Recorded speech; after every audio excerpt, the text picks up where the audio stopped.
Hi, my name is Tina and welcome to my channel. If you are new here, I had a duodenal switch surgery on June 9th of 2020. Today I am currently almost 3 months out. I've lost 27 pounds since I had surgery, and I have lost 57 pounds since the first time I met with my surgeon. There was 3 months between, 3.5 months between the initial consultation and the surgery date. So a total 57 pounds I'm down. And today I would like to talk about 10 things that I didn't expect when I had duodenal switch surgery. And some of them are good, some of them are bad, just kind of things that I'm kind of some neutral, like just things I did not expect. So the first thing is that I have never had any kind of nausea since the day of my surgery, since right after my surgery. My medical team fully prepared me to have pretty bad nausea, and people that I had watched on YouTube prepared me to have pretty bad nausea. I didn't have any nausea, and I didn't throw up one time. So that's a happy thing. I'm glad I have not been nauseous. Yeah, that's one thing that I did not expect. I was fully expecting to have nausea. The second thing that I did not expect is that I cannot even explain how exhausting the first month after surgery was. I have never been that tired. I've worked 3 jobs before, and I just have the fatigue that you have is just unbelievable. I couldn't stand up. When I did stand up, it took a lot of energy, and I was really looking forward to sitting down. I slept all night every night, and I would wake up, I would get on the couch, and I would sleep another 8 hours. I mean, it was just, for me, that was very unusual. And just like taking a shower, taking a shower is, to me, taking a shower is usually what wakes me up. And when I would take a shower after surgery, it was just, that was it. That was all I could do for that day. So yeah, the fatigue is just real. And I know that it has a lot to do with not being able to really consume hardly any calories.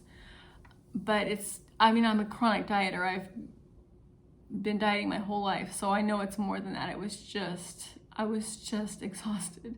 So if you're thinking about getting surgery, or if you are getting ready to have surgery, just know that that's a possibility. You hear about, you should wait a certain amount of time before you go back to work. For me, there's no way I could have gone back to work. There's absolutely no way. I was sleeping. All I could do was sleep. So, and then along with those lines as well, the third thing I was going to mention is how much help that I needed. So yeah, I needed a lot of help. I needed help getting up. I needed help preparing my protein shakes. I needed help. Sometimes I needed help getting dressed. Sometimes I needed help getting out of the shower. Yeah, I just needed quite a bit of help, especially I'd say the first week after you get home from the hospital. Your body has been through a lot, and the fatigue and all the things going on with your healing, you need a lot of help. So I luckily had that, but my spouse took a week off of work, and he works from home anyway, so I was really lucky in that area. The next thing, these aren't in any particular order, by the way. The next thing that I'm really surprised about is how quickly I would be too small to fit my clothes. And I'm talking, I'm just home all the time, so I'm only really wearing sweatpants and, exercise clothes, but my clothes are literally falling off. I mean, my pants fall off of me. And it's good, but it's kind of not good. I've kind of done a little bit of research on this, and I don't want to spend money on clothes that I'm just going to have to replace in a month. So I'm probably going to try to hit some thrift shops, or I don't know, I just don't want to spend a lot of money on things that I'm not going to be wearing for very long. So that's surprising to me. I thought it would be a little bit longer before I would need clothes, and I'm really getting to the point where I don't have anything to wear. So clothes are something that I was told to save up for clothes, and that's true. Save up for clothes, because you're gonna need something. Even if you're just home all the time, you still need to have something to put on. So the other thing I'm really surprised about is how, I mean, I've been dieting, like I said, for a really, really long time, for probably close to 40 years. And I think part of having the dieting, going on diets all the time, you just become kind of obsessed with food. For example, if you're fasting, you are depriving yourself of everything, and so when you're doing that, your mind becomes kind of obsessed with food and thinking about food, and like you would go on Pinterest and look at food that you could wish you could eat, or that you'll eat when you're done fasting or dieting or whatever. I mean, I've always kind of enjoyed food and preparing food and thinking about food, and since I've had surgery, I mean, literally since the day that I had surgery, and I know that this isn't true for everybody, but I have had absolutely no interest in food. And the food that I am eating is food that I'm making myself eat. And I would be just completely happy and content just having the protein shakes, because I have a certain amount of protein that I need to have every day. So I would rather, I don't like the protein shakes either. They don't taste very good, but I just don't have any interest in food. And that's a good thing right now, because I can't really eat very much anyway. But just know, for me anyway, I guess, again, I know it's not true for everybody, but a lot of people might have the same thing where you're not really, I see these posts on Facebook, people that are getting ready for surgery, or people that are thinking about having surgery, and they're asking about, well, what can I eat right after surgery, and what can I eat this far out? And I'm just not, I really could never, I really did not care less what I could and couldn't eat. It's more about what I have to eat. So I guess that's a good thing.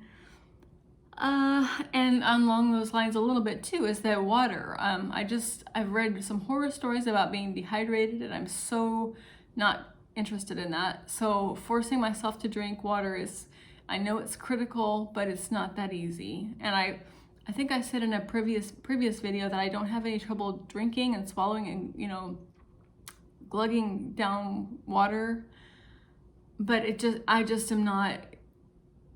Again, your mind is just shifted.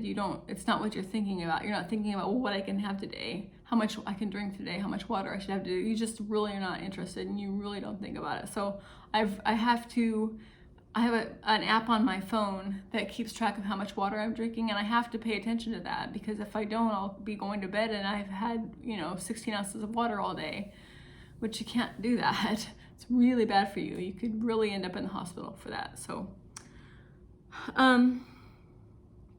okay, and then the other thing is how gross the protein shakes would get.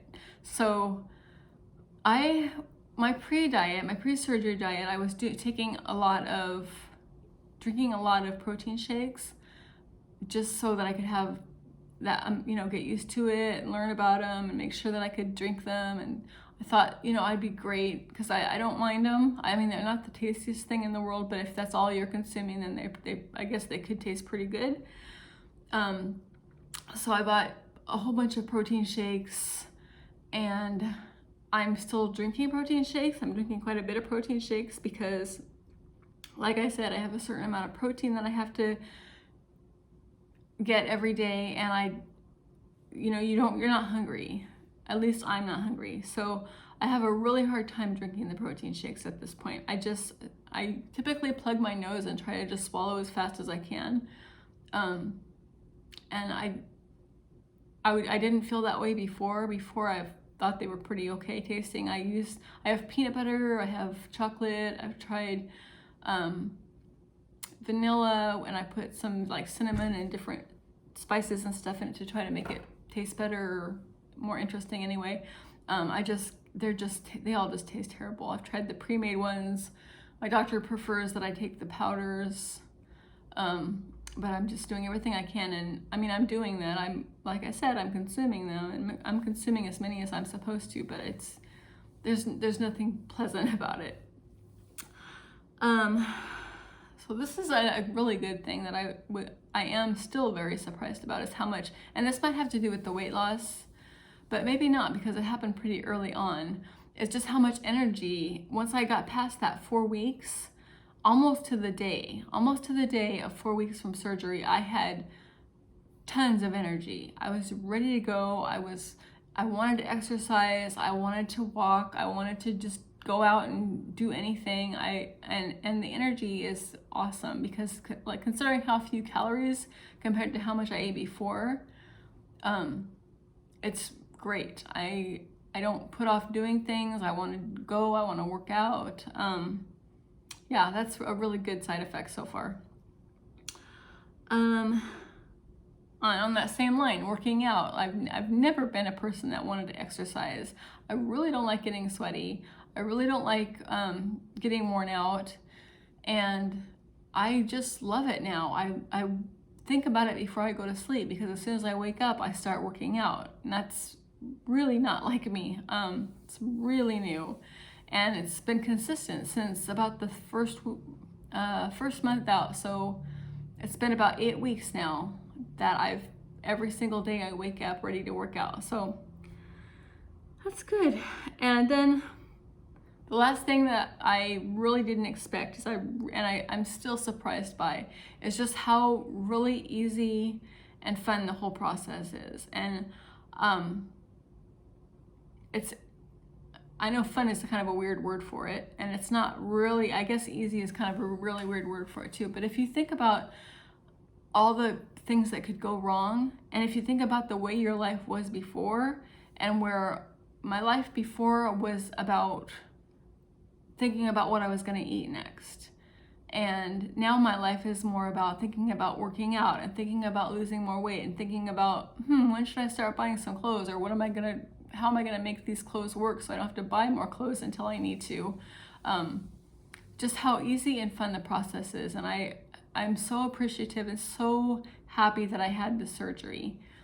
And it's already just life-changing, and I'm already just beyond thrilled with it. I feel so much better already. So I wasn't really expecting that.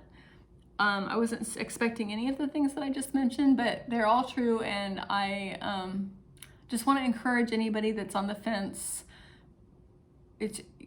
You really, really, really change your life and make a huge difference and make a huge improvement in everything about your life. So anyway, that's all I've got today. Thank you. Have a great day. Oh, be sure to subscribe and like this video if you want to, but yeah, please subscribe to my channel. I have a lot more coming up, and I'm planning on, so far I've got so much planned that I'm just trying to record to have 3 videos per week. I know that's a lot to deal with, but that's just I just have a lot to talk about. I have a lot that I want to post and share. So please subscribe to my channel. Thank you. Have a great day.